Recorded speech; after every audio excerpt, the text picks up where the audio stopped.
Welcome back to another episode of the Canadian Watch Monkey. And today I'm going to be talking a little bit more about the Tudor Black Bay 58. Now, this has fast become my favorite watch, and there are reasons for it. Now, you hear a lot of people saying that, yeah, it's a nice looking watch, it's not bad. They really can't fault it for anything except maybe being too perfect and a little bit boring, which I might tend to agree with. There's nothing really captivating about the watch. It's just the whole thing is just such a nice package, and it's so well put together, and it's got the heritage, the size, the colors are right. Just everything is done so right with this watch. But because it's done so right, again, people complain that it's a little bit boring. But is that a bad thing? Because to me, when they say boring, it's basically telling me that it's maybe timeless. It's not something that's going to be going out of style. It'll be something that's always appealing, if you ask me. Now, if you're thinking about getting a Black Bay 58, I would really strongly recommend that now is a really good time to buy them because there are still plenty on the secondary market.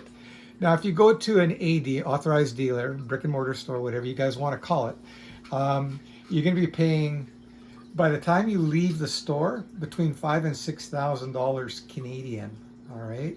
Whereas on the secondary market, seems to be like the prices are going to be around $3,500, give or take a little bit, depending if it's on bracelet or if it's on leather.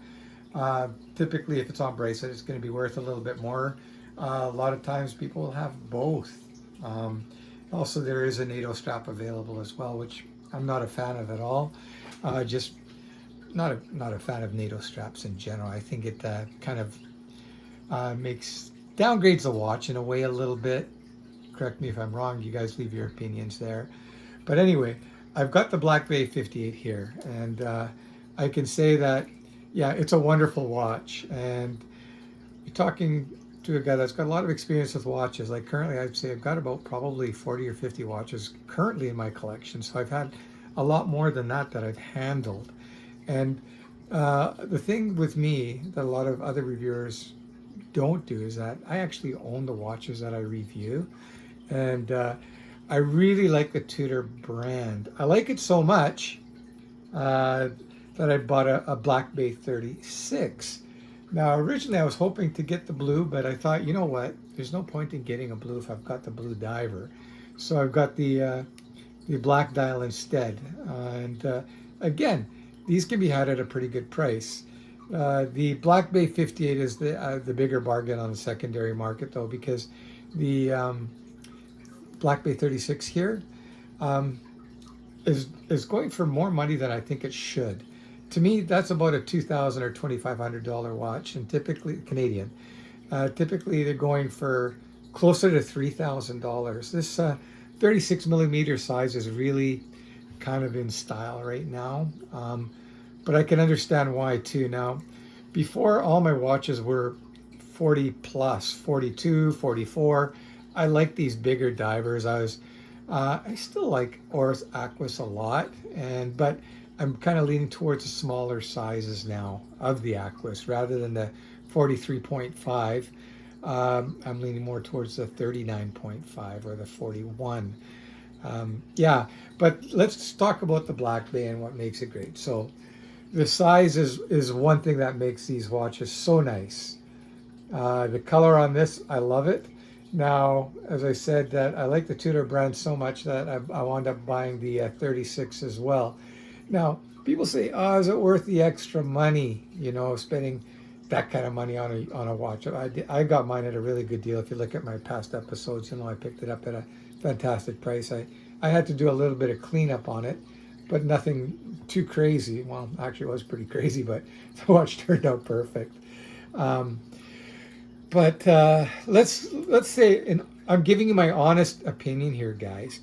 If I showed you a Christopher Ward, if you didn't know anything about watches, you would say that the Christopher Wards, like the C60, C63, C65s, they're on par with this watch. As far as the actual quality goes, I've actually got one of my very first Christopher Wards that I picked up years ago on sale, and this was a limited edition SE. I love this thing, and the quality's top notch. The bracelet is fantastic. You'll hear most people talk very highly about these Christopher Ward watches, and there's a good reason for it, because they're made so well, and the price is very good. But if you've been following Christopher Ward as well, they've been constantly going through price increases, and now the average Christopher Ward is on the other side of $1,000 easy, whereas before you could pick one up on sale. I think I got this for about $650 Canadian about 3 years ago. A very similar watch now from Christopher Ward is going to run you about $1,500 to $2,000 Canadian now, so it's gone up quite a bit. But as far as quality goes, yeah, Christopher Ward, the Tudor Black Bay 58, I can honestly say are pretty much on par. Yeah, there's not a whole big difference there. Where the difference lies, though, is the brand history and prestige. There's something to be said about wearing a watch that has some sort of, I guess you could call it, pedigree, and Tudor has that in spades. As most of you would know, that Tudor is the bastard child of Rolex, and it really is. The early Tudors, you could had Rolex crowns, Rolex markings on the back, and so on. It was basically, in those days, like the 70s, the poor man's Rolex. But Tudor now has really made a stride, and it's become a real more avant-garde arm of Rolex, and it's its own thing. And this is why I think a lot of people are gravitating towards the Black Bay, or the Tudor line. They've got a lot of great watches. Yeah, for maybe if you just look at it for what you're getting for the money, you might be overpaying. Sure, I can go for that, but there's something to be said about buying into the brand, buying into the history. This is probably why I'm not into micro brands so much. There's nothing wrong with micro brands. They make great watches. Actually, one I did a review on it, I fell in love with, and that was a Serica. I had the Commando and the 5301, their dive watch, and now they got the GMT. Fantastic watches, but it just doesn't give you the same feeling as when you're wearing a watch with kind of a more prestigious branding or history or whatever you want to call it. Maybe it's psychological. Actually, I'm pretty sure it is psychological, because yeah, it's just the nature of the beast. That's why Rolex advertises so much and Omega advertises so much, is they know that by, keep pounding it into you subliminally, it kind of, brandishes its brand, I guess you can call it, in your head. And, you start to think that, yeah, these watches are special, even though they're probably paying somebody to wear their watch to boost up the brand. But I'm going to flip the camera around now, and I'm going to show you a little bit more close up the Tudor Black Bay 58 and the 36. Now, one thing I want to really stress to you too as well, that's really important, is with the Tudor, what makes it stand out from the Christopher Ward is the Christopher Ward is using a Sellita movement. It's not in-house. A lot of brands are using Sellita. Nothing wrong with that whatsoever. Matter of fact, Sellita, the S200 is a great movement. But this is its own in-house movement. Is it better than a Sellita? Well, that's arguable, but does it give the brand a little bit more strength and prestige? 100%. That's why a lot of these brands now really are wanting to make their own movement to really solidify their company. Probably the latest one was Oris with their Caliber 400. Is it a great movement? I don't know. Still to be determined. I know they had issues. It has no history yet. It hasn't been around long enough to prove itself. Is it better than an ETA or a Sellita? Arguable. But you got to give kudos to Oris for making their own movements and putting it in their watches.